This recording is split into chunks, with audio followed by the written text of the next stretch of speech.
छोटा सा टर्म है, देख लीजिएगा, लेटरल शिफ्ट। लेटरल शिफ्ट का क्या मीनिंग है कि यदि हो गया था ये पॉइंट, ठीक है, हाँ सर ऑप्टिकल इंस्ट्रूमेंट अच्छा ठीक है, cutting and shifting of lens भी बता दिया था या नहीं बताया? नहीं बताया। कटिंग करेंगे, यदि रेडियस बदलेगा तो फोकस बदलेगा, वरना नहीं बदलेगा। और नेक्स्ट की कटिंग शिफ्ट कर देते हैं, उसमें प्रिंसिपल एक्सिस का ध्यान रखिएगा। ये एग्जांपल देख लीजिए, ये एक लेंस है जिसका फोकल लेंथ है 10 सेंटीमीटर। यहाँ ऑब्जेक्ट रखा हुआ है 15 सेंटीमीटर पे, तो इमेज कहाँ बनेगा? एक पॉइंट तो ये हुआ कि इसमें भी बताना है। इसके सेकंड पार्ट में क्या किया गया, इनको मिड से कट करके शिफ्ट कर देते हैं, मिड से कट करके शिफ्ट कर देते हैं, और शिफ्ट करने के बाद ऑब्जेक्ट तो वही है पहले वाले पोजीशन से 15 सेंटीमीटर पे। अब इनको जो शिफ्ट किया है ये कितना, ध्यान से देखिएगा, 1 mm ऊपर और ये 1 mm नीचे शिफ्ट कर दिया, मिड से कट करके शिफ्ट किया है। और आपको बताना है अब इमेज कहाँ बनेगा।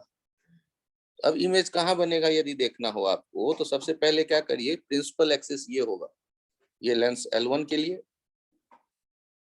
तो अब उसके इमेज को आप देखना चाहते हैं कहाँ बनेगा, तो पहले ये तो अब ऑब्जेक्ट जो है वो प्रिंसिपल एक्सिस पे नहीं है, तो आप ऐसे ऑब्जेक्ट देखिए परपेंडिकुलर ड्रॉप करके, और इसका हाइट कितना है 1 mm, और इस ऑब्जेक्ट का इमेज बनाना है आप। तो फॉर L1 कैसे डिसाइड करिएगा, 1/v minus 1/u equals to 1/f, 1/v minus 1/-15 equals to 1/+10, तो v आ गया +30। तो +30 आ गया, तो देखिए मैग्निफिकेशन कितना हो जाएगा, 10 से या 15 से यदि 30 हो गया, इसका मतलब 1 mm से वो 2 mm हो जाएगा, और मैग्निफिकेशन था क्या, v/u लेंस के लिए, +30 by -15 -2, इसका मतलब क्या होने वाला था, इन्वर्टेड एंड मैग्निफाइड। तो आपने इसको कितने डिस्टेंस पे अब देखना है, 30 सेंटीमीटर के डिस्टेंस पे देखना है, और कितना mm हो जाएगा ये, 2 mm। तो यहाँ बनेगा L1 से इमेज I1। वो जो ऑब्जेक्ट था ना, ऑब्जेक्ट ओ पॉइंट, वो अब पॉइंट यहाँ दिखेगा, उसका इमेज I1, एरो से कोई मतलब नहीं है, वो ऑब्जेक्ट तो उसका टिप वो है हमारा इमेज पॉइंट। और जैसे पहले वाले का आपने देखा, वैसे दूसरे वाले के लिए भी देख सकते हैं, वैसे दूसरे वाले के लिए भी देख सकते हैं। दूसरे वाले के लिए आप, ऑब्जेक्ट तो वही है, आपने इधर परपेंडिकुलर डाला, और उसका इन्वर्टेड आप बनाएंगे, वही 30 सेंटीमीटर पे बनेगा, और वो कितने mm का बनेगा, 2 mm का बनेगा।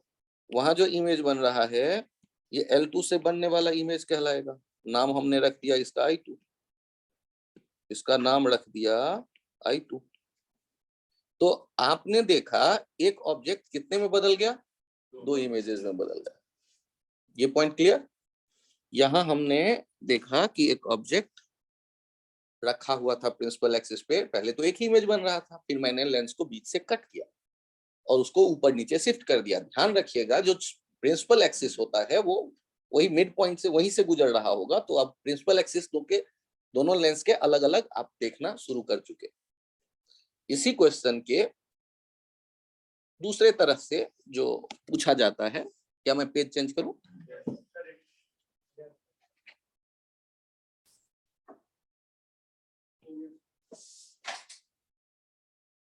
यहां देखिए, पहले आपको लेंस के बारे में बता दिया गया कि इसका एपर्चर जो है, ये एपर्चर है 10 mm। 10 mm मतलब लेंस होगा ना तो वो सर्कुलर टाइप का आपके पास होता है, उसका जो डायमीटर होता है उसे आप क्या देते हैं, अपर्चर। मतलब ऐसे कॉन्वेक्स है तो दोनों तरफ उठा हुआ आपके सामने यदि है तो उसका जो ऑल ओवर सरफेस है उसका जो डायमीटर है उसके लिए आप वर्ड यूज कर रहे हैं अपर्चर। ये है हमारे पास 10 mm। आपने क्या किया कि इसको इसको यहां से कट कर लिया ऊपर से, केवल ये 2 mm। कितना ले लिया ऊपर से, 2 mm। फोकल लेंथ है 10 सेंटीमीटर, ये दिया गया। एग्जाम्पल है क्या कि आपने जो अब कट किया उस टुकड़े को ले आओ, यहां से कट कर देते हैं और कट करके ये 2 mm का टुकड़ा जो है उसे उठा के ले आए। अब ये 2 mm के टुकड़े के इस पॉइंट पर ये 15 सेंटीमीटर पे मैंने ऑब्जेक्ट रख दिया पॉइंट, और ये एफ तो वही है 10 सेंटीमीटर, यहां से यहां तक देख रहे हैं 2 mm। ध्यान दीजिए कि इसका इमेज कहां बनेगा। Find position of image of O formed by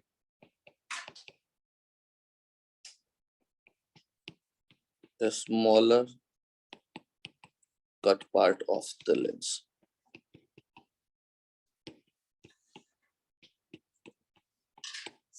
ये स्मॉलर जो कट पार्ट है उसके कारण इमेज कहां बनेगा ये हमें बताना है। तो पहले मुझे ये बताइए कि आपके दिमाग में क्या ये पूरा का पूरा लेंस का इमेज आया, और यदि आया तो क्या प्रिंसिपल एक्सिस आपको दिखा, यही होगा प्रिंसिपल एक्सिस। और यदि ये प्रिंसिपल एक्सिस होगा तो अब आप ये सोचो कि इस प्रिंसिपल, तो आप लेंस भूल जाओ पूरा, केवल ये डिसाइड देखने की कोशिश करो कि ये जो ऑब्जेक्ट दिया गया है ये ऑब्जेक्ट ओ, इसको आप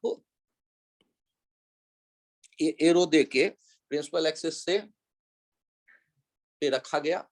देखो अब इसका इमेज हमें चाहिए लेंस के लिए, तो 1/v minus 1/u equals to 1/f सोचोगे। 1/v माइनस 1/u कितना, -15 इक्वल्स टू 1/-10। सॉल्व कर लो, v आ गया +30 आ गया। अभी ये लेंथ कितना दिख रहा है आपको, अभी जो ऑब्जेक्ट है उसका प्रिंसिपल एक्सिस से हाइट देख रहे थे तो ये था, चेक करो 10 सेंटीमीटर 10 mm था ना, तो 10 mm में 2 mm तो लेंस है, तो 3 mm में मिड तक पहुंचेंगे, 5 mm पे होगा मिड प्रिंसिपल एक्सिस, तो इसका जो हाइट है वो कितना दिख रहा होगा, 3 mm। और आप मैग्निफिकेशन देख रहे हैं कितना, मैग्निफिकेशन देख रहे हैं v/u +30 बाय -15, ये हो गया -2। -2 का मतलब इन्वर्टेड एक point and magnified, inverted and magnified. तो ये 30 सेंटीमीटर पे चले आइए, ये ऑप्टिकल सेंटर रहा होगा, ऑप्टिकल सेंटर, और 30 सेंटीमीटर पे इमेज बनाना है, और कितने साइज का हो जाएगा, 6 mm का हो जाएगा ये इमेज। तो यहाँ पर जो इमेज आप बनता देख रहे होंगे, इमेज बनता देख रहे होंगे वो यहाँ कहीं बनता देख रहे होंगे 6 mm का।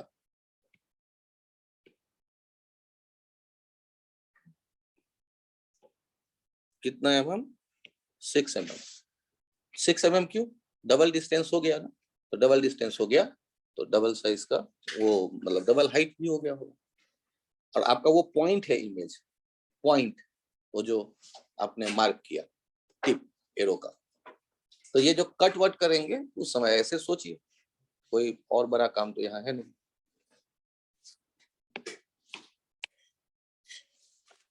यदि कोई कंफ्यूजन हो तो बताइए।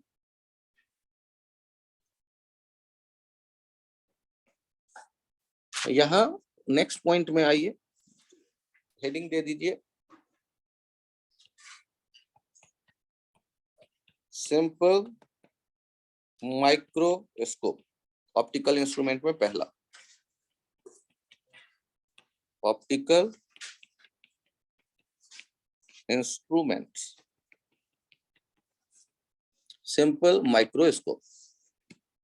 अब यदि सिंपल माइक्रोस्कोप में हम लोग काम करते हैं तो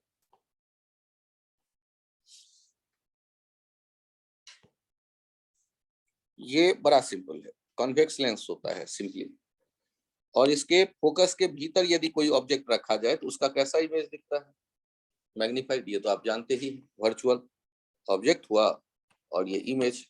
तो आप यदि यहाँ से देख रहे हो, यहाँ यदि ऑब्जर्व कर रहे हो, आपको ये इमेज बनता यहाँ से दिख जाता है। यहाँ यदि ऑब्जर्वर्स आई आप कह देते हैं तो आप कह सकते हो कि ये इमेज, इधर से आप देखेंगे तो वो नहीं दिखेगा, ये आई दिखेगा, लेंस के दूसरी तरफ से दिखेंगे। एक बार रे डायग्राम बना करके देखना चाहें तो रे डायग्राम बना करके देख सकते हैं कि यदि कोई ऑब्जेक्ट रहता है फोकस के नजदीक तो प्रिंसिपल एक्सिस के पैरेलल जो रेज आ रही होगी उसको आप दूसरे तरफ वाले फोकस से ऐसे ले जा रहे हो, और यदि हम ऑप्टिकल सेंटर से जाता रेज देखें तो वो तो वैसे ही चला जाएगा बिना डेविएशन के। तो ये जो ऑब्जेक्ट था इसका इमेज आगे राइट साइड तो बनने से रहा, ये कहाँ दिख रहा है, आगे तो डाइवर्ट हो रहा है, बिखर रहा है, तो पीछे बढ़ाएंगे तो कहीं तो कट करेगा। तो दोनों रेज जहां कट कर रही है वहां पर आपने इमेज वहां से परपेंडिकुलर ड्रॉप कर दिया, ये बन गया इमेज। तो यदि कोई ऑब्जर्वर इस तरफ हो, यदि कोई ऑब्जर्वर यहाँ हो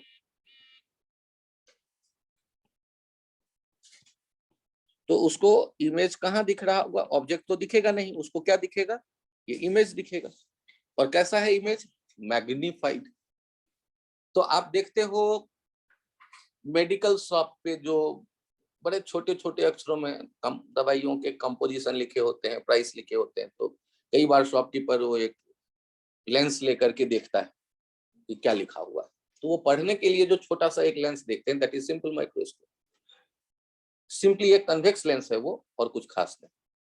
और जब भी आपके सामने ऐसा कोई ऑप्टिकल इंस्ट्रूमेंट आया तो आप उसके बारे में ये जिज्ञासा या ये जानने की इच्छा रखेंगे कि ये कितना मैग्नीफाई कर पा रहा है किसी एलिमेंट को, मैग्नीफाई। तो अब यहाँ पर एक टर्म आ रहा है मैग्नीफाइंग पावर। तो ये मैग्नीफाइंग पावर को कैसे देखा जाए उस पर हम लोग अभी सोचते हैं। तो यहाँ मैग्नीफाइंग पावर डिफाइन किया गया है, डिफिनीशन। मैग्नीफाइंग पावर अब ये बार बार चूंकि लिखना है तो एमपी कैसे डिफाइन किया गया है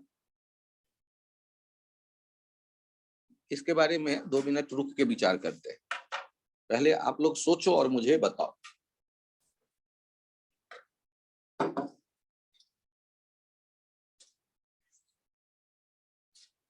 किसी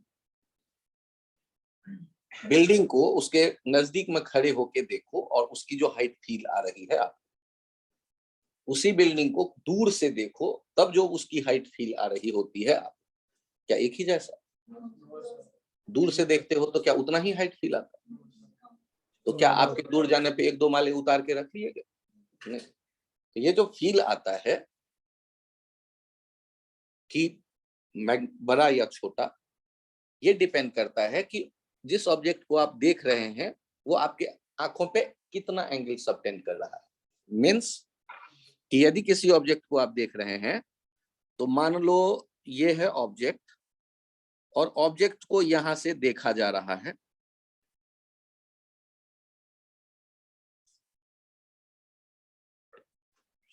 तो ऑब्जेक्ट ने ये जो एंगल बनाया होगा ना, ये एंगल बताता है कि आप कैसा फील कर रहे हो। यदि ये एंगल बड़ा है तो आप ऑब्जेक्ट का साइज बड़ा फील करोगे, यदि एंगल छोटा है तो ये ऑब्जेक्ट का साइज छोटा फील करोगे। सोचो यदि ऑब्जेक्ट यही होता और इसको यहां से नहीं कोई यहां से ऑब्जर्व कर रहा होता तो तो आपको क्या लगता है कि यहां से यदि फील करेगा तो क्या उतना ही एंगल बनेगा? क्या वही साइज फील आएगा? तो अलग अलग डिस्टेंस से एक ही ऑब्जेक्ट को देखने पे हम जो उसके साइज को फील करते हैं वो अलग अलग होता है। तो मैग्नीफाइंग पावर उसी एंगल से रिलेटेड ये डिफाइन किया जाता है। और कैसे डिफाइन किया जाता है? बहुत सिंपल सा आइडिया है, theta upon theta naught. Magnifying power को कैसे हम लोग डिफाइन करते देख रहे हैं? मैग्नीफाइंग पावर कैसा डिफाइन है? Theta upon theta naught. ध्यान से सोचो, अब ये थीटा कौन है और थीटा नॉट कौन सा है? तो मुझे ये बताइए,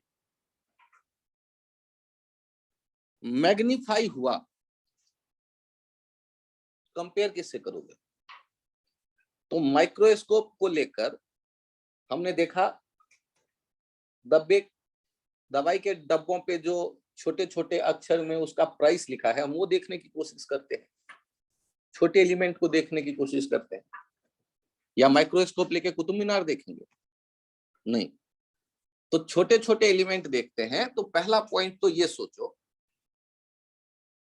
कि वो जो छोटा एलिमेंट जिसे आप देखने की कोशिश कर रहे हो वो डायरेक्ट आपके आंखों पे कितना एंगल बना रहा है। तो फिर नेक्स्ट क्वेश्चन आएगा कि सर उस छोटे एलिमेंट को कहां रख के देखें, कितने दूर पे रख के देखें? तो एक टर्म आता है least distance of clear vision. Human आई की एक लिमिटेशन है। आप यदि किसी छोटे अक्षर को पढ़ने की कोशिश करेंगे तो आंखों के नजदीक ला रहे होंगे। तो कितना नजदीक? तो 25 सेंटीमीटर। उससे ज्यादा नजदीक ले जाओगे तो ब्लड हो जाएगा, वो और नहीं दिखेगा। तो ये जो होता है ह्यूमन आई की लिमिटेशन, उसे कहा जाता है least distance of clear vision. तो least distance of clear vision जो है ये है डी। ये डी है 25 सेंटीमीटर, जिसे कहा जाता है least distance of clear vision.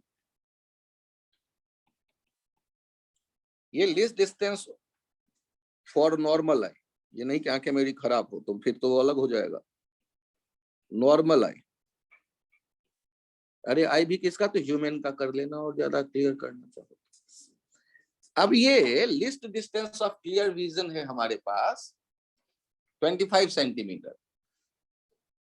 तो हम ये देखते हैं कि नेकेड आई से देखने पर, बिना माइक्रोस्कोप के देखने पर, नॉर्मल आई से ऑब्जेक्ट को देखने पर ऑब्जेक्ट कितना एंगल बना रहा है आंखों पे, वो है थीटा नॉट। और जब आप माइक्रोस्कोप से देखेंगे तो ऑब्जेक्ट नहीं दिख रहा, आपको क्या दिख रहा है? इमेज। इमेज जो एंगल बना रहा है वो है थीटा। यदि थीटा नॉट था 2 डिग्री और थीटा हो गया है 6 डिग्री, तो हम क्या कहेंगे? 3 गुना हमें फील आएगा कि साइज बड़ा है। ये आइडिया समझ में आया कि हमारे पास 2 एंगल है ना, थीटा और थीटा नॉट। उसमें थीटा नॉट क्या है कि ऑब्जेक्ट जब list distance of clear vision पे रखा गया था और नॉर्मल आई से हम उसे देख रहे थे बिना माइक्रोस्कोप के, तब जो एंगल बन रहा था that is called theta naught. और थीटा वो एंगल है जो फाइनल इमेज आंखों पे बना रहा है। तो आप थीटा नॉट, ये चित्र डायग्राम में देख रहे हो, थीटा नॉट को डायग्राम में आप समझ रहे हो, और थीटा को ऊपर वाले डायग्राम में मैं बना देता हूं कि ऊपर वाले डायग्राम के लिए आपने यहां कह दिया आई, ये है लेंस, और यहां एंगल जो ये बन रहा होगा, ये एंगल मैंने कह दिया थीटा, क्योंकि आई अभी ऑब्जेक्ट को नहीं देख रहा।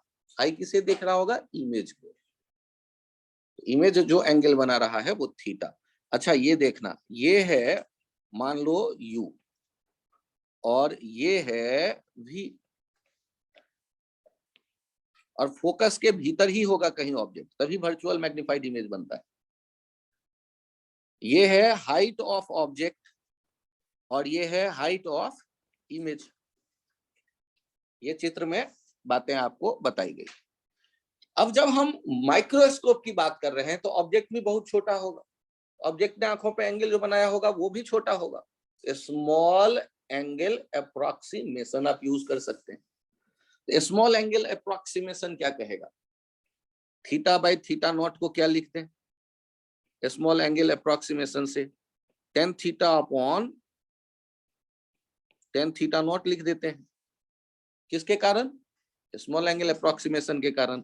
अच्छा चलिए, टेन थीटा नॉट का वैल्यू मैं पूछ लेता हूं आपसे। टेन थीटा नॉट का वैल्यू बताइए। H not by D. और टेन थीटा का वैल्यू बताइए। तो टेन थीटा का जब यहां वैल्यू आप देख रहे होंगे तो टेन थीटा दो तरह से लिख सकते हैं आप।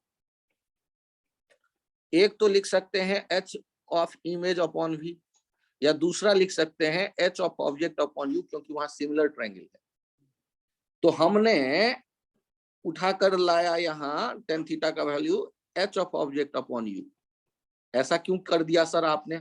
अरे मेरा मन था कि एच नॉट को भगा दूं, तो एच नॉट कैंसिल आउट हो गया और आपके पास क्या आ गया? D by you. और ये है मैग्नीफाइंग पावर। डी और यू का जो रेशियो है यही डिसाइड करेगा कि आप कितना मैग्नीफाइड देख पा रहे हैं इमेज को। मैग्नीफाइंग पावर ये एंगल का कंपैरिजन है कि डायरेक्ट ऑब्जेक्ट कितना एंगल बना रहा था, फाइनल इमेज कितना एंगल बना रहा है, उनमें क्या रेशियो है, दैट इज मैग्नीफाइंग पावर। सोचो, जब भी कोई ऑप्टिकल इंस्ट्रूमेंट होगा तो उसके दो एक्सट्रीम केसेस आपके दिए गए रहेंगे। एक magnifying power for normal eye और दूसरा मैग्नीफाइंग पावर फॉर स्ट्रेन्ड आई। अब इसकी मीनिंग को समझाता हूं। आप अपने बालकनी में खड़े हो गए और बाहर का दृश्य देख रहे हो दूर, क्या आंखों को सिकोड़ते हो? वो बहुत जोर पड़ रहा है आंखों पे? नहीं। लेकिन यदि किसी छोटे अक्षर को पढ़ना पड़े तो आंखों के बहुत नजदीक ले जाते हो, आंखों पे जोर पड़ता है, that is strained eye. Strained eye कब होगा? जब ऑब्जेक्ट को आंखों के बहुत नजदीक रख के हम देखना चाहेंगे। कितना नजदीक? बहुत नजदीक। अरे तो डाल लो आंखों में। नहीं, आंखों के नजदीक का मतलब 25 सेंटीमीटर। इससे नजदीक गए तो फिर गड़बड़ हो जाएगी। जब फाइनल इमेज 25 सेंटीमीटर पर बनाकर उसको आप ऑब्जर्व कर रहे होंगे माइक्रोस्कोप के मदद से, उस समय जो क्लियरिटी होगी वो बड़ी अच्छी होगी। हो सकता है वहां मैग्नीफाइंग पावर मुझे ज्यादा मिले। अरे इंसान स्ट्रेस क्यों लेगा? स्ट्रेन्ड आई से क्यों देखेगा? उसे यदि मैग्नीफाइंग पावर ज्यादा मिल रहा हो तभी देखेगा। और नॉर्मल आई के लिए क्या होगा? फाइनल इमेज कहां बना दे? इनफाइनाइट पे। यदि फाइनल इमेज इनफाइनाइट पे होगा तो आंखों को नॉर्मल रख के आप दूर की दुनिया को देख रहे होते हैं। तो दो एक्सट्रीम केस कौन से हुए कि फाइनल इमेज कहां हो? इनफाइनाइट पे, और फाइनल इमेज कहां हो? 25 सेंटीमीटर पे। दो एक्सट्रीम केस याद आया? तो पहला एक्सट्रीम केस जब इनफाइनाइट पे इमेज है वो कौन सा केस कहलाएगा? नॉर्मल आई के लिए मैग्नीफाइंग पावर या स्ट्रेन्ड आई के लिए मैग्नीफाइंग पावर? नॉर्मल आई के लिए, क्योंकि अभी स्ट्रेन नहीं होगा। तो यहां मुझे बताइए फॉर ये केस 1 मैग्नीफाइंग पावर में पहला केस, for normal I.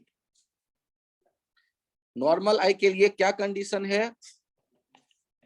Final image is present at infinite. और यदि भी इनफाइनाइट हो गया तो इसका मतलब यू क्या हो जाएगा? एफ। अरे जब फोकस पे ऑब्जेक्ट रखते हो तभी तो इनफाइनाइट पे इमेज बनता है। तो अब मैग्नीफाइंग पावर क्या हो जाएगा? वो तो था डी बाई यू, लेकिन मैग्नीफाइंग पावर हो क्या गया? D by F. तो मैग्नीफाइंग पावर इस केस में क्या हो जाएगा? D by F. सोच लो एक बार और कि हमने क्या कहा केस 1 कि नॉर्मल आई से हम देख रहे हैं फाइनल इमेज को, तो फाइनल इमेज कहां गया होगा? इनफाइनाइट पे। उसके लिए ऑब्जेक्ट को कहां होना पड़ेगा? फोकस पे। उसके लिए यू कितना हो गया? एफ। और डी बाई यू है मैग्नीफाइंग पावर, तो डी बाई एफ हो गया मैग्नीफाइंग पावर इस केस में। तो केस 2 कौन सा था याद करो, अभी पहले ही मैंने नाम दे दिया, for strained eye. Strained eye के लिए क्या कहानी बनाने वाले हो आप? स्ट्रेन्ड आई का मतलब है कि final image is present eight D 25 centimetre. तो आप एक फॉर्मूला जानते हो जिसमें फॉर्मूले में क्या था, 1/v minus 1/u equals to 1/f। अब यदि मैं इनके वैल्यू को साइन के साथ यहां रखूं तो याद करिए, इसमें ऑब्जेक्ट यहां था और यहां कहीं इमेज बना था।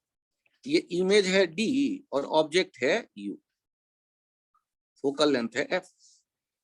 तो मैं साइन के साथ रख रहा हूं 1/-d, ऑब्जेक्ट के पोजीशन नहीं, इमेज का पोजीशन अभी d पे है, -d क्योंकि लेफ्ट साइड में है, -1/-u इक्वल्स टू 1/+f।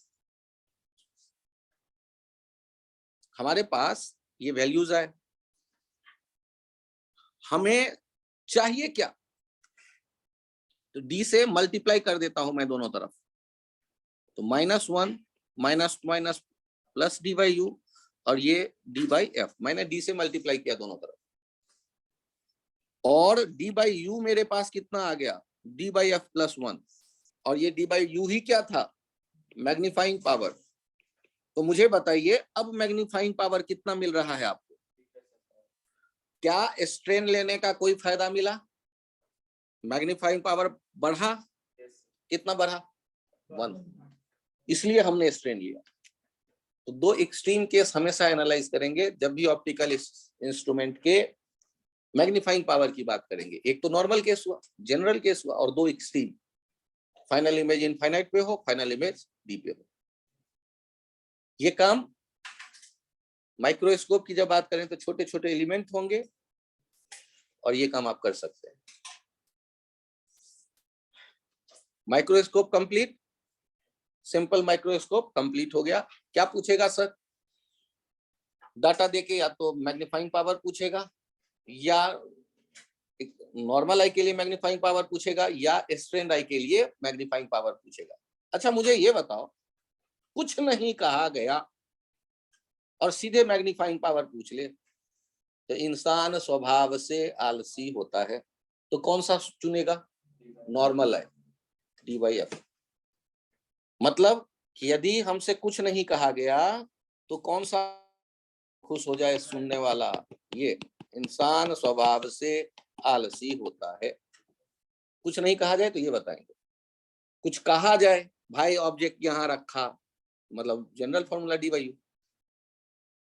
यदि खास करके पूछा जाए स्ट्रेन्ड आई का बताओ, तो d/f + 1। यदि कुछ नहीं कहा गया तो d/f। ओके, कौन से 3 फॉर्मूले आ गए जल्दी बताइए? एक तो हो गया d/u, और इसके 2 स्पेशल केस हो गए, एक d/f और एक d/f + 1। पहला किसके लिए? Normal eye, for normal eye, और दूसरा किसके लिए? For strained eye, normal eye and strained eye. Normal eye के लिए रहेगा d/f और स्ट्रेन्ड आई के लिए रहेगा d/f + 1। इसमें यदि कोई कंफ्यूजन आ रहे हो तो बताएं प्लीज।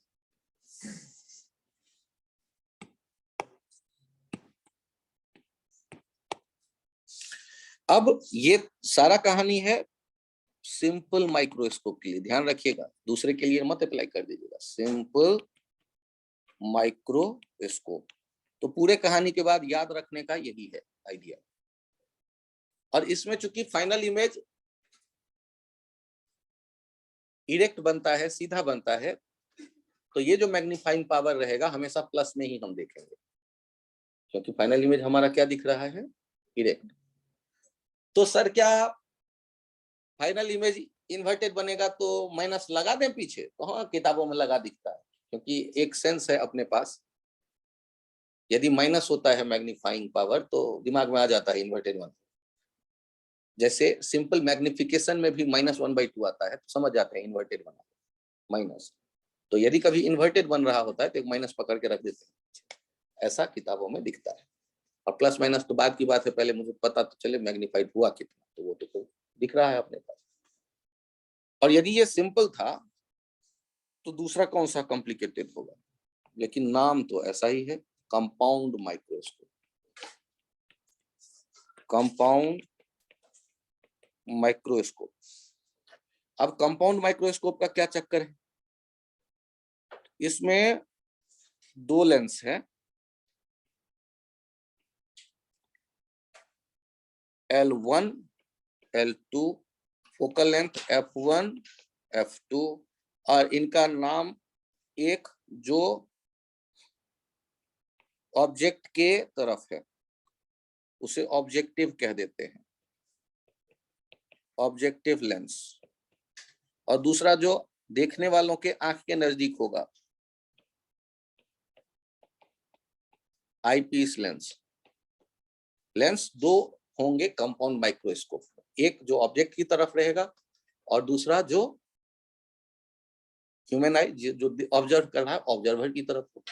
तो ऑब्जर्वर मत कहो, आई को, तो याद रहेगा आईपीस, और ऑब्जेक्ट कहोगे तो ऑब्जेक्टिव। अच्छा ये बताओ, यदि हम यहां L1 से जो इमेज बन रहा है वो वर्चुअल बना लेंगे तो लफड़ा हो जाएगा। तो यहाँ क्या किया गया है ना, ये F1 से बाहर है, तो ध्यान दीजिएगा F1 से बाहर है तो कहाँ इमेज बनता है, F1 टू F1 के बीच यदि रहता है तो बताइएगा। F1 टू F1 के बीच में ऑब्जेक्ट है, कहाँ रहेगा, 2F1 के बाहर, दूर जाएगा 2F1 से, ठीक है। तो 2F1 से कहीं बाहर आप इमेज बनता देखोगे। मैंने अभी रे डायग्राम नहीं बनाया, मैंने अपने कंफर्ट के लिए केवल ये इमेज देखा, जगह रहना जगह रहना। ये I1 आया और इसके बाद यहां दूसरा देखिए, ये जो I1 है ये दूसरे के लिए ऑब्जेक्ट का काम कर रहा है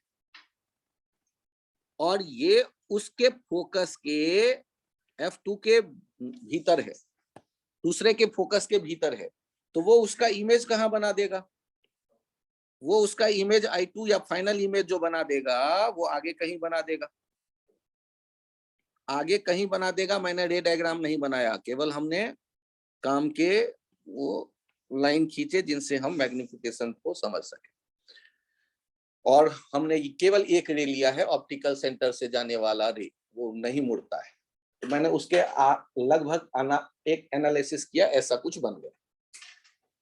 तो पहले वाले के F1 टू F1 के बीच ऑब्जेक्ट था, 2F1 के दूर जाके इमेज बना और वो दूसरे के लिए ऑब्जेक्ट का काम करेगा।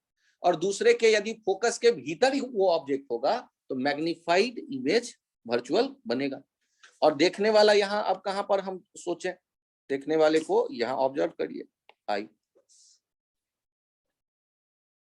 तो फाइनल इमेज जो एंगल बनाएगा, क्या वो एंगल आपको दिख रहा है,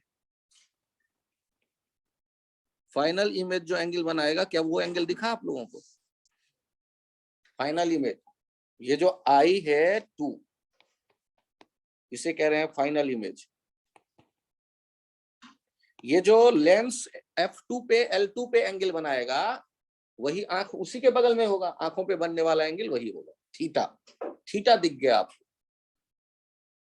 और मैग्नीफाइंग पावर तो आपने याद कर लिया है, थीटा बाई थीटा नॉट। और थीटा नॉट लिखने में तो आप उस्ताद हैं, क्यों, वो तो याद कर लिया। कैसे, तो H0/d। तो फंसेंगे कहाँ, tan थीटा कितना लिखें, तो tan थीटा लिखने के लिए मेरे मन में एक विचार आया है कि मैं लिख दे रहा हूं, हाइट जो इमेज का 1 था hi1 बाय u, कौन सा e, hi1 by ue, hi1 by ue। तो यहां हमारे पास आ गया hi1 by h0 into D by UE. Sir ये यूई मुझे नहीं दिख रहा है। अभी बताता हूं। मुझे ये बताओ, ये लेंस आईपीस से जो डिस्टेंस है ना, ये यूई कहलाएगा, और यहां से यहां का डिस्टेंस भी कहलाएगा। इसके अलावा यदि आप यहां से यहां का डिस्टेंस देख रहे हैं तो ये यूओ कहलाएगा, और यहां से यहां का डिस्टेंस देख रहे हैं तो वो वी ओ कहलाएगा। तो यू और वी के दो नाम आए ना, एक ऑब्जेक्टिव वाला यूवी और एक आईपीस वाला यूवी। तो मुझे ये बताओ कि hi1 बाई h0 देख के क्या आपको याद आया vo बाई यूओ? यदि याद आ गया हो तो मैं बहुत खुश हो जाऊंगा। vo बाई यूओ याद आया? पहले लेंस का मैग्निफिकेशन, पहले लेंस का मैग्निफिकेशन कैसे लिखते थे? Height of image upon height of object, V by. ये ऑब्जेक्टिव वाला ने जो मैग्नीफाई किया ये वो वाला पार्ट है। और दूसरा किसका है? दूसरा जो सिंपल माइक्रोस्कोप में लेंस क्या करता था, ये वो वाला है, डी बाई यू। तो अब यदि इसके दो केस देखना चाहें तो यहां मैग्नीफाइंग पावर के हो गए V0 by U naught into D by you, और इसके दो केसेस आपने देखे, V0 by U naught into D by F ई। किसके लिए? For normal I. सर आपने ये सीधे लिख दिया। अरे सिंपल माइक्रोस्कोप में मेहनत कर लिए तो उसके मजे लो ना। और दूसरा क्या लिखेंगे? V0 by U naught into D by F E plus 1, D by F E plus 1 for strained eye.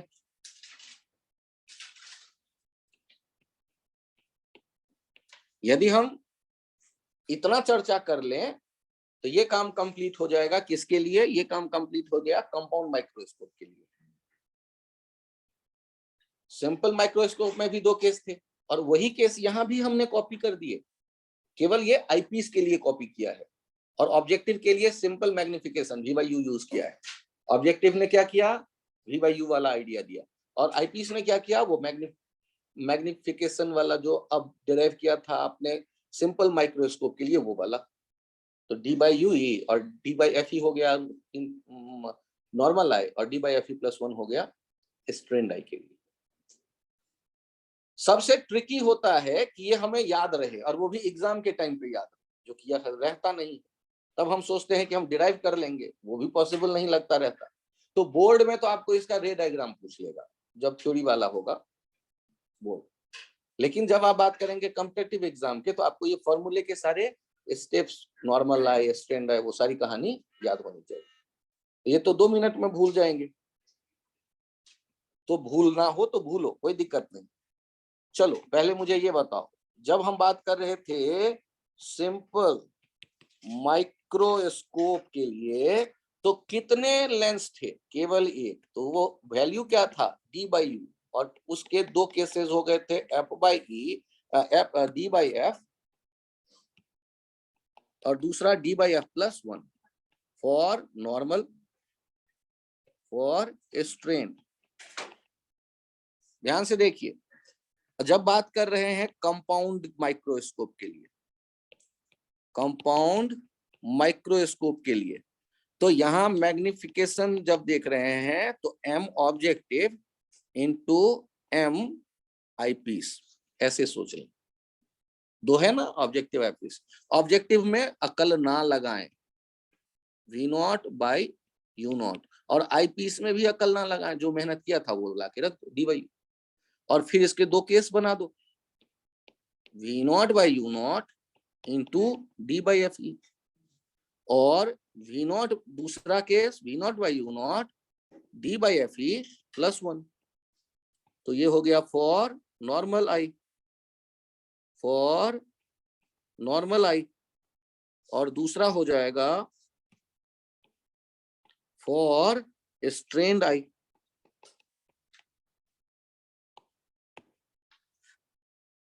यदि आप याद कर लें तो टेस्ट में जरूर आएगा, नहीं याद करेंगे तो भी कोई दिक्कत नहीं है, क्योंकि जब क्वेश्चन के भरमार लगे रहते हैं तो 2-4 छोड़ भी सकते हैं, कोई दिक्कत।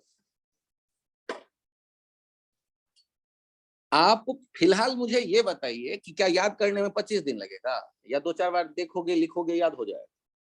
ये सिंपल सी बात है कि हमें सिस्टमैटिक वे में नहीं दिखता कि क्या फॉर्मूला लिखना है, तो हम गलत करते रहते हैं। अब जब 100 क्वेश्चन गलत करते हैं तब पता चलता है अच्छा 3 तरह से क्वेश्चन पूछ रहा है, क्या क्या, नॉर्मल आई के लिए, स्ट्रेन्ड आई के लिए, या इन जनरल डाटा देके। फिर आपको पता चलता है जब कुछ नहीं कहा गया रहता है तो हम लोग यदि डायरेक्ट रिजल्ट बोलना पड़े तो कौन सा बोल देते हैं, नॉर्मल आई के। तो ये सब जब आप बनाते हैं, गलतियां करते हैं, तो धीरे धीरे दिखने लगता है, और आप यदि पहले से इसके बारे में समझ लें तो बड़ा आसान। यहाँ एक एनालिसिस और होगा, मुझे ये बताओ कि आपको सिंपल माइक्रोस्कोप जब यूज करने को दिया गया तो ऑब्जेक्ट के नजदीक ही तो रखते थे उसे, और कंपाउंड माइक्रोस्कोप दिएगा तो क्या आप दोनों लेंस को दोनों हाथ से पकड़े रहोगे या किसी पाइप में सेट करोगे? कहीं सेट करोगे ना, तब तो उसको यूज करोगे। हाँ, लेंस को ऐसा पाइप होगा जिसमें लेंस को शिफ्ट करना पॉसिबल होगा एडजस्टमेंट के लिए। तो आप जब डायग्राम देखते हैं तो डायग्राम देख रहे हैं जब कंपाउंड माइक्रोस्कोप का, तो यहाँ एक लेंथ, एक इंपॉर्टेंट डाटा आता है, पाइप लेंथ। सर ये क्या बात हुई, ध्यान से देखना, ये जो लेंथ होता है ना, ये लेंथ कहलाता है पाइप लेंथ। तो सर ये जो L1 L2 है वो क्या लेंथ? नहीं, वो था लेंस। ये लेंथ के लिए भी मैं L यूज करना चाहता हूं, तो L1 L2 को मैंने गायब कर दिया। लेंथ के लिए जो L मैं लिखूंगा उसका वैल्यू देखना, जरा ध्यान से देखना। L बराबर किसके लिखूंगा? V0 plus UE। यदि आपको पसंद आ जाए तो बोलो हाँ। V0 जहां ऑब्जेक्ट का इमेज बना है पहले लेंस ऑब्जेक्टिव के कारण, और UE जहां से दूसरे लेंस से उसका डिस्टेंस, तो दोनों सम कर लोगे तो किसका लेंथ आ गया? पाइप का, जिसमें ये लेंस सेट है। और एक पॉइंट, आपको क्या लगता है कि ऑब्जेक्ट को कहां रखोगे? F1 के भीतर ले आओगे, नजदीक लाते लाते तो भीतर ले आओगे तब तो उधर इमेज बनेगा ही नहीं, आपका तो सारा सिस्टम ही बेकार हो जाएगा। तो कहां रखोगे? F1 के बाहर, F1 के लेफ्ट साइड में। और F1 के लेफ्ट साइड में तो क्या 2-4 किलोमीटर दूर जाके रखोगे? तो फिर माइक्रोस्कोप कहाँ रखोगे? नजदीक में ही। अच्छा, नजदीक में क्यों रखोगे? क्योंकि ज्यादा से ज्यादा लाइट रे आए लेंस से होकर आपके आंखों तक। यदि दूर रखोगे तो नहीं आ पाएगा ज्यादा लाइट रे, हमें ब्राइटनेस नहीं मिल पाएगी वो इमेज की बेहतर, कि हम उसे समझ पाए क्या है। तो अब आप एक पॉइंट को समझो कि आपको ब्राइटनेस यदि ज्यादा चाहिए तो ऑब्जेक्ट को नजदीक रखना पड़ेगा, लेकिन कितना नजदीक? F1 से भीतर तो आप नहीं डाल सकते। सर मैं F1 पे डाल दूंगा तो बिक गए, इनफाइनाइट पे चला जाएगा। F1 से बाहर ही रखेंगे लेकिन F1 के नजदीक रखेंगे। फील करो पहले, कहां रखोगे? और यदि F1 के नजदीक रखोगे तो V0 तो बहुत बड़ा आएगा। क्यों? क्योंकि जब फोकस के नजदीक ऑब्जेक्ट होगा तो इमेज खूब दूर बनेगा। तो जब हम ये बात करेंगे कि ऑब्जेक्ट को रखा गया है बहुत नजदीक, ऑब्जेक्ट को रखा गया है बहुत नजदीक। ध्यान दीजिएगा फिर से एक बार, ये हो गया लेंस ऑब्जेक्टिव, ये हो गया लेंस आईपीस, और यहां पर बात कर रहे थे F1 की, या F1 नहीं कह के FO कह देता हूं। और आपने ऑब्जेक्ट को यहां रखा है, ऑब्जेक्ट को यहां रखा है, और यहां पर L देख रहे हैं, V ऑब्जेक्टिव से डिस्टेंस प्लस UE के बराबर। तो जब हम कहते हैं कि ये जो U है, U0 tends to F0, तो implies that V0 tends to infinite, implies that V0 is far greater than UE. implies that length जो है पाइप का, पाइप लेंथ ये कितना हो जाएगा V नॉट प्लस यूई, और ये V nought plus UE convert हो जाएगा किसमें, V नॉट में, क्योंकि V नॉट और यूई में V नॉट बहुत बड़ा है तो यूई को नेग्लेक्ट कर देंगे। तो ये जो पाइप लेंथ L है ये V नॉट के लगभग हो गया बराबर। फिर से सुनिए कि आपको ऑब्जेक्ट रखना था F नॉट के नजदीक, ऑब्जेक्टिव का जो फोकस है, और यदि नजदीक रखेंगे तो इमेज बनेगा बहुत दूर, मतलब V नॉट बहुत बड़ा हो गया, और V नॉट बहुत बड़ा हो गया तो इसका मतलब यूई के रेस्पेक्ट में वो यूई बहुत छोटा हो गया। अब यूई छोटा हो गया तो V nought plus UE pipe length था, यूई छोटा हो गया तो V नॉट L के बराबर कर दिया। अब यदि मैं इस कहानी को सोचकर अप्लाई कर दूं मैग्नीफाइंग पावर वाले फॉर्मूले में, तो ध्यान से देखिए मैग्नीफाइंग पावर वाला फॉर्मूला क्या था, जब कुछ नहीं कहा जाता है तब वाला फॉर्मूला, मतलब नॉर्मल आई वाला, डी बाई एफ और normal I.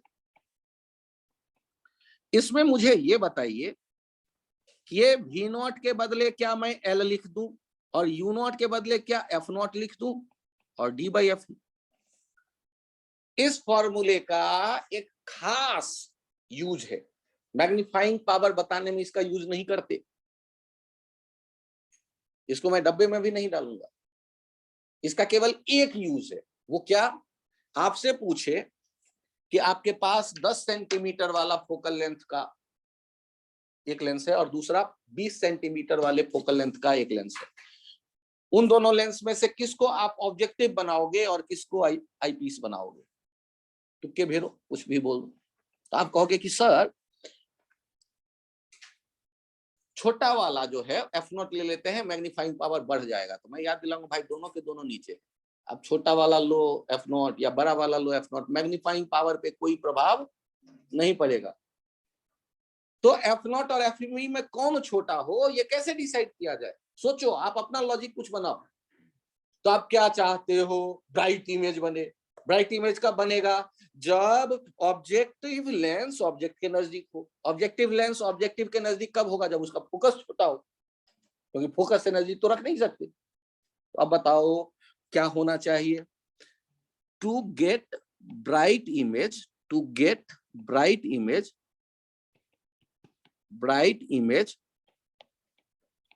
Object should be closer to the objective lens,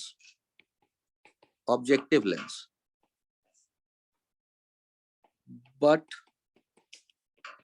it cannot closer than f naught. Hence we choose a smaller f naught, a smaller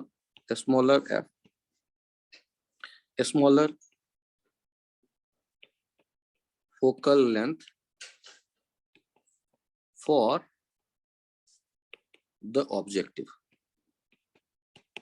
lens। अब ये idea जो है केवल एक explanation के लिए हमें देखना पड़ा कि दोनों एफ नॉट और एफ ई डिनोमिनेटर में है, तो दोनों यदि एफ नॉट एफ ई डिनोमिनेटर में है तो मैग्नीफाइंग पावर पे कोई असर नहीं पड़ेगा, किसको बड़ा कर दो किसको छोटा कर दो, मैग्नीफाइंग पावर एक जैसा। एफ नॉट छोटा रखेंगे तो ऑब्जेक्ट नजदीक रहेगा, एफ नॉट से नजदीक तो रख ही नहीं सकते थे, तो एफ नॉट छोटा रखेंगे तो ऑब्जेक्ट नजदीक रह पाएगा लेंस के, तो हमें ब्राइट इमेज मिलेगा। तो आपको 10 और 20 सेंटीमीटर वाले में किसको बनाना होगा ऑब्जेक्टिव, 10 सेंटीमीटर वाले। केवल एक पॉइंट के लिए ये पूरा पन्ना है, ये पूरा जो एक्सप्लेनेशन है इसी के बेसिस पे।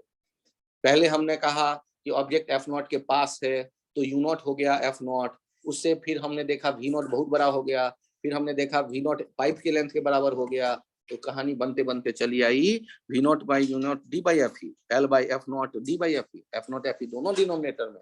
इससे हम तय कर चुके कि मैग्नीफाइंग पावर पे एफ नॉट एफ ई बदल देने पर कोई असर नहीं पड़ेगा। असर किस पे पड़ रहा है, ब्राइटनेस पे। ब्राइटनेस कब अच्छा मिलेगा, जब ऑब्जेक्ट नजदीक हो। तो जिसका फोकल लेंथ छोटा है उसको यदि हम ऑब्जेक्टिव बनाएंगे तो ऑब्जेक्ट नजदीक रह पाएगा, तो इमेज हमें ब्राइट मिलेगा। क्या ये पॉइंट क्लियर है, कब इमेज ब्राइट मिलेगा, जब ऑब्जेक्टिव छोटे फोकल लेंथ वाला हम लें, मैग्नीफाइंग पावर पर कोई असर नहीं पड़ने जा रहा, उसके बेसिस पे अंतर हम नहीं कर पाएंगे। तो ये हो गया अपना दोनों, simple microscope, compound microscope, complete. देखिए नेक्स्ट है एस्ट्रोनॉमिकल टेलीस्कोप।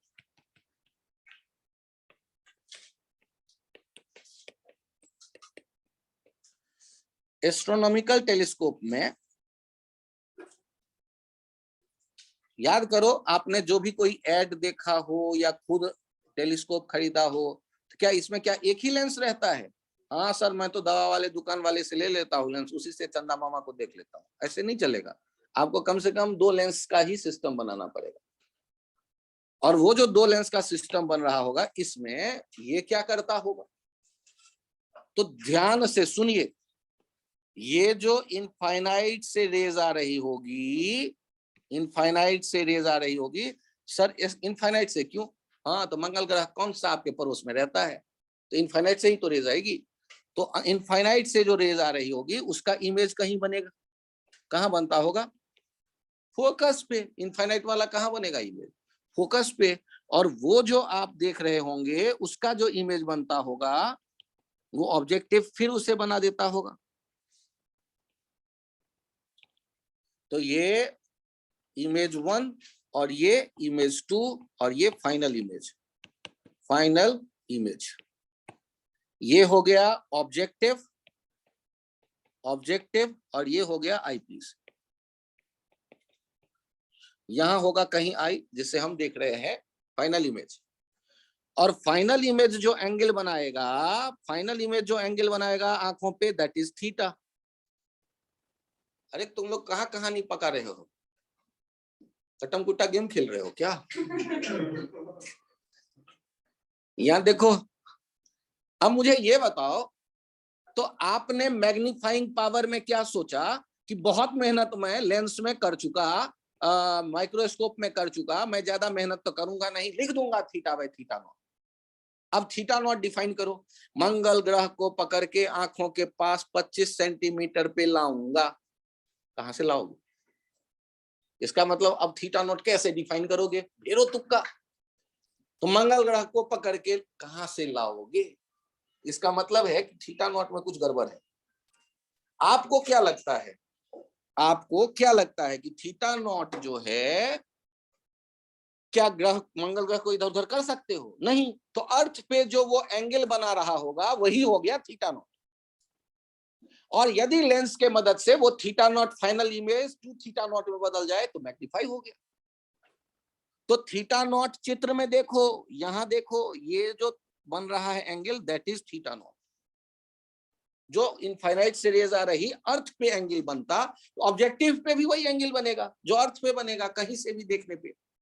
तो ये यदि थीटा नॉट है, तो ये ज्योमेट्री से हम जानते हैं कि इधर भी थीटा नॉट होगा। और आप अब जो मैग्नीफाइंग पावर देख रहे हो, इसमें tan theta by tan theta naught बड़े आराम से दिख जाएगा। कैसे? tan थीटा लिखो, ये इधर देखो, ये क्या है, ये है UE।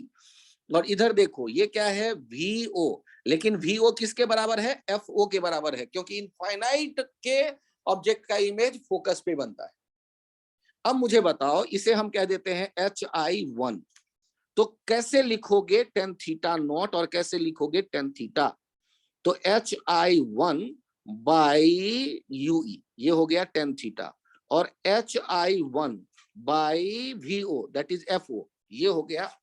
तो यहां से कितना आ गया? FO by UE। FO by UE हो गया मैग्नीफाइंग पावर। मैग्नीफाइंग पावर क्या हो गया? FO by UE। अब फिर आपके मन में एक अच्छे विचार आए कि सर इसके भी 2 केस बनाऊंगा। विचार तो नेक है, लेकिन उसके लिए पन्ने चाहिए। तो यहां तक नोट कर लो, मैं अगले पेज पे जाता हूं। यहां तक नोट कर लो। यहां अब एक बार सोच लेना, थीटा और थीटा नॉट में मंगल ग्रह वाला 25 सेंटीमीटर पॉसिबल नहीं है, तो थीटा नॉट होगा जो अर्थ पे वो प्लेनेट एंगल बना रहा होगा, दैट इज थीटा नॉट। और फाइनल इमेज जो आंखों पे बना रहा होगा दैट इज थीटा। और फिर मैंने थीटा बाय थीटा नॉट से मैग्नीफाइंग पावर देख लिया। एफ नॉट बाई यूई आ गया है यहां। और फॉर नॉर्मल आई के लिए फाइनल इमेज कहां होता है? For normal I final image कहां देखते हो? इनफाइनाइट पे। तो यूई किस में बदल जाएगा? एफ ई में। For normal I magnifying power हो जाएगा एफ नॉट बाई एफ ई। अब आपको 20 सेंटीमीटर और 30 सेंटीमीटर के दो लेंस देंगे तो किसको ऑब्जेक्टिव बनाओगे? बड़े फोकल लेंथ वाले को या छोटे फोकल लेंथ वाले को? बड़े फोकल लेंथ वाले को ऑब्जेक्टिव बनाओगे। जबकि दूसरे माइक्रोस्कोप में क्या करते थे? कंपाउंड माइक्रोस्कोप में छोटे फोकल लेंथ वाले को ऑब्जेक्टिव बनाते थे। याद रखो, माइक्रोस्कोप और टेलीस्कोप में जस्ट अपोजिट है। सर अपोजिट तो जरूर याद रहेगा, लेकिन किसका छोटा किसका बड़ा इसमें थोड़ा शक है। कोई नहीं, धीरे धीरे याद हो जाएगा। तो यहाँ FO याद रखना, FO न्यूमरेटर में है। न्यूमरेटर में तो आपको बड़ा रखना है, और आप बड़ा रखते हैं तो इमेज जो है मैग्नीफाइंग ज्यादा हो पाए, मैग्नीफाइंग पावर ज्यादा मिलेगा लेंस का। और यार इसमें आपके मन में एक विचार दोनों केस में आ सकते थे कि सर वो तो इन्वर्टेड इमेज बन गया, मैं बहुत दुखी हूँ। भाई तो माइक्रोस्कोप लेके सेल को देख रहे हो, सीधा कब दिखा है कि उल्टा देख के दुखी हो जाओगे? तो इसलिए बहुत टेंशन नहीं लेना। लेकिन सर मंगल ग्रह यदि उल्टा दिखा तो उस पर कौन सा कुतुब मीनार बना है जो तुम्हें उल्टा दिखेगा? जैसा है वही ठीक है। लेकिन सर मैं इसको सीधा बनाना चाहता हूँ, तो कर लेंगे व्यवस्था, लेकिन आवश्यकता नहीं है। वो मंगल ग्रह जैसा है वही थोड़ा बड़ा दिख जाए, काम चल जाएगा अपना, क्योंकि उसमें उल्टा और सीधा का कोई सेंस नहीं बनने जा रहा। उसी तरह सेल में भी कोई उल्टा सीधा का सेंस से कोई खास मतलब नहीं बन रहा। तो उसके लिए टेंशन नहीं लेना, यार सर ये उल्टा सेल बन गया, मैं अब इसको सीधा करूंगा। क्यों लफड़े में पड़ रहे हो? जितने लेंस ज्यादा यूज करोगे उतने खर्चे बढ़ेंगे लेंस खरीद के लगवाने का। तो इंस्ट्रूमेंट कॉम्प्लिकेटेड होता जाएगा। किया तो जा सकता है, बीच में एक ऑब्जेक्टिव लेंस, बीच में एक लेंस डाल दो, जो नीचे गया है उसको सीधे ऊपर कर दे, 2f पे इधर रहेगा, 2f पे उधर को सीधा कर दे सकता है। लेकिन ऐसा करते हैं टेरिस्टेरियल टेलीस्कोप के लिए, यही सारा कहानी रहेगा। केवल बीच में एक लेंस दे देंगे, जो जो नीचे आया उसको ऊपर गिर देगा। टेरिस्टोरियल का मतलब अपने यदि आर्मी मैन के पास एक टेलीस्कोप दिया जाए, दूर से देखे कि दूसरे दुश्मन देश के सैनिक आ रहे हैं, और उनको ऐसा टेलीस्कोप पकड़ा दोगे, उल्टे सैनिक आते दिखेंगे, उल्टे टैंक आते दिखेंगे, वो तो टेंशन में आ जाएगा कि यार ये किस देश का सैनिक आ रहा है। तो वहां पर हमें सीधा करना पड़ेगा। वहां भी इनफाइनाइट के ऑब्जेक्ट का इमेज वैसे ही सब कुछ बन रहा होगा, लेकिन उल्टा, तो गड़बड़ हो जाएगा। तो वहां पर हम लोग उसे नाम दे देते हैं टेरिस्टेरियल टेलीस्कोप, मतलब अपने टेरिटरी को देखने के लिए जो हम यूज करेंगे, टेरिस्टेरियल टेलीस्कोप। और ये एस्ट्रोनॉमिकल टेलीस्कोप, मंगल ग्रह को देख रहे हैं, वो उल्टा हो कि सीधा कोई फर्क नहीं पड़ता। अब यहाँ एक केस रह गया जिसको मैंने अभी डिस्कस नहीं किया। एक केस रह गया, कौन सा केस जल्दी बताइए? फॉर स्ट्रेंड आई। तो पहला केस पहले लिख देते हैं, फॉर नॉर्मल आई। नॉर्मल आई में क्या हमने कह दिया? Final image is present at infinite. तो इसका मतलब हो गया यूई हमने कर दिया फोकस पे, क्योंकि वी हो गया इनफाइनाइट, तो यूई हो गया फोकस एफ ई। तो मैग्नीफाइंग पावर जो था वो एफ नॉट बाई यूई, ये किस में बदल गया? Magnifying power F not by F ई में बदल गया। ये पहला वाला कहानी हो गया। और अब दूसरे कहानी पे काम करते हैं हम लोग। और यहाँ देख लेना, यहाँ पाइप का लेंथ जो होगा इस केस में, पाइप का लेंथ हर एक केस में एक बार देखना जरूरी रहेगा। पाइप लेंथ कितना हो जाएगा? एल। याद करो हम लोग लिखते थे VO प्लस यूई, इस केस में कितना हो गया? FO plus FE। Pipe length यदि देखेंगे तो ये भी फॉर्मूला हर एक केस में हम लोग एक बार शुरू से देख लेंगे, ये L FO प्लस FE। चलिए दूसरा केस देखते हैं, case 2 for strained eye. Strained eye के लिए final image is present at d equals to 25 centimetre. तो आपने ये आईपीस के लिए देखना शुरू किया, ये I1 और यहां कहीं देखा हमने I2 बनते हुए, जिसे फाइनल इमेज कहते थे। तो ये UE था और ये VE था। तो हम लोग लिखते थे 1/VE minus 1/UE equals to 1/FE, 1/-D minus 1/-UE equals to 1/FE plus में D से मैंने दोनों तरफ मल्टीप्लाई कर दिया। अरे क्यों कर दूं, हमें क्या चाहिए, हमें चाहिए FO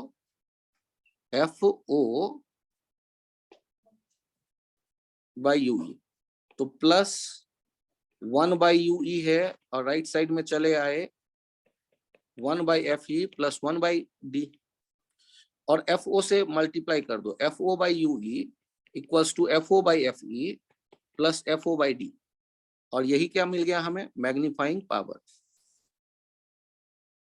FO/FE में कुछ ऐड कर दिया हमने। देखिए स्ट्रेन क्यों लिया, स्ट्रेन इसलिए लिया जिससे हमारा मैग्नीफाइंग पावर जो है बढ़ जाए। FO/FE plus something, plus something क्या मतलब बढ़ गया। FO/FE पहले था अनस्ट्रेन्ड आई के लिए, नॉर्मल आई के लिए। नॉर्मल आई को कभी कभी अनस्ट्रेन्ड आई भी कॉल कर लेते हैं, तो मेंशन कर लेना। और फॉर अनस्ट्रेन्ड आई, अनस्ट्रेन्ड आई, ये नॉर्मल आई के लिए नाम यूज हो जाता है कभी कभी। Unstrained eye, strained eye, unstrained eye is normal eye. इतने नाम आने से टेंशन तो बढ़ेगा, तो घबराना नहीं है, कोशिश करेंगे। टेंशन आप ही का नहीं बढ़ेगा, पूरे इंडिया का बढ़ेगा। जिसको पढ़ाया जाएगा सबके सामने 100 नाम आ गए, 10 फॉर्मूले आ गए, तो टेंशन तो बढ़ेगा। अब मुझे यदि आप इस केस में बता दें कि पाइप लेंथ क्या होगा, L इक्वल्स टू क्या लिखते थे, VO प्लस UE। VO देखिए FO के बराबर है और UE यहां से सॉल्व करके देख लीजिए कितना होगा, DFE by D plus FE। देखिए ध्यान से, DFE by D plus FE। तो पाइप लेंथ जो है ये भी पूछा जाता है, पाइप लेंथ जो है ये भी पूछा जाता है, नोट कर लें please. Pipe length L equals to F0 plus, और इस वाले फॉर्मूले से UE निकाल लो, DFE by D plus FE, F0 plus DFE by D plus FE। और पिछले दो केस में जाके भी पाइप लेंथ लिख दो, मतलब पिछले जो कंपाउंड माइक्रोस्कोप था उसके भी दो केस में पाइप लेंथ लिखना है हमें। तो एक तो हमने देख ही लिया था VO के ही बराबर हो जाता था L, एक तो हमने ये मान लिया था। लेकिन यदि और डिटेल में जाना चाहूं, VO के बराबर नहीं लिखना चाहूं, तो क्या करेंगे, तो पीछे आ गए, चले कंपाउंड माइक्रोस्कोप के दो केस में। पहले वाले केस में पाइप लेंथ देखिए, पहले वाले केस में पाइप लेंथ मैं लिख रहा हूं, पहले वाले केस में VO प्लस UE के बदले FE। और दूसरे वाले केस में पाइप लेंथ लिख रहा हूं, दूसरे वाले केस में पाइप लेंथ कैसे लिखेंगे, ध्यान दीजिएगा, VO plus DFE by D plus FE। Sir ये कैसे सोचा, वैसे ही सोचा जैसे पिछला अभी लिखा था, DFE by D plus FE, VO DFE by D plus FE। ये पाइप लेंथ भी पूछ देता है, पाइप लेंथ पूछ देता है। तो एक तो हो गया VO प्लस FE और दूसरा हो गया VO plus DFE by D plus FE। Strained eye, normal eye and strained eye के लिए, normal eye and strained eye के लिए। तो हम लोगों ने जानकारी इकट्ठा कर ली microscope, simple, compound and telescope के बारे में।